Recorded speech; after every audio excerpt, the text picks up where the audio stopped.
கடலூர் அருகே இருதரப்பு மோதலில் ரத்தம் சொட்ட இளைஞரை தாக்கி இழுத்து சென்ற சம்பவத்தில் தொடர்புள்ள அனைவரையும் கைது செய்ய வேண்டும் என பாமகவினர் காவல் நிலையத்தை முற்றுகையிட்டதால் பரபரப்பு நிலவியது. கடலூர் மாவட்டம் குள்ளஞ்சாவடி அருகே உள்ள அம்பலவாணன் பேட்டையைச் சேர்ந்தவர் பழனிசாமி. இவரது உறவினர் வீட்டு மஞ்சள் நீராட்டு விழாவிற்கு வெளியூரிலிருந்து உறவினர்கள் வந்து அங்குள்ள முருகன் கோவில் அருகில் நின்றபோது அங்கு வந்த அதே பகுதியைச் சேர்ந்த முருகவேல் உள்பட 4 பேர் சேர்ந்து உங்களுக்கு எந்த ஊரு, இதற்காக இங்கு நிற்கிறீர்கள் என கேட்டுள்ளனர்.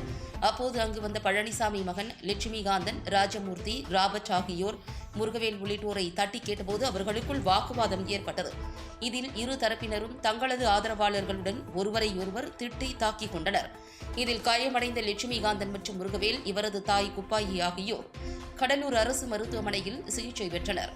இதுகுறித்து இரு தரப்பினரும் குள்ளஞ்சாவடி காவல் நிலையத்தில் தனித்தனியாக புகார் கொடுத்தனர். அதன் பேரில் இரு தரப்பைச் சேர்ந்த முருகவேல், லட்சுமிகாந்தன் உள்பட 20 பேர் மீது போலீசார் வழக்கு பதிவு செய்து விசாரணை நடத்தி வந்தனர். இதற்கிடையே லட்சுமிகாந்தன் தரப்பைச் சேர்ந்த 20க்கும் மேற்பட்டோர் முருகவேலை தாக்கி நடு ரோட்டில் ரத்தம் சொட்ட சொட்ட இழுத்து சென்ற காட்சி சமூக வலைதளங்களில் வைரலாகி பரபரப்பை ஏற்படுத்தியது.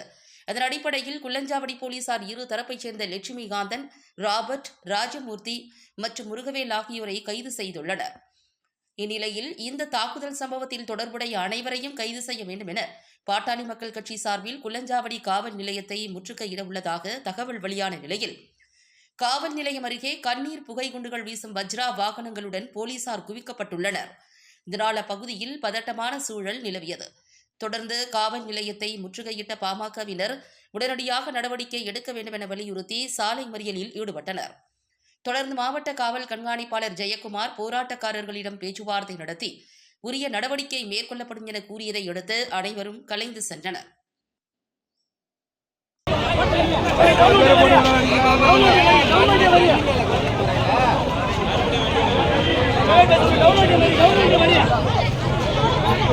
நாற்பது பேர் பிடிக்கலன்னா திருப்பி 2 நாள் கழிச்சு இதே போல வந்துடும்.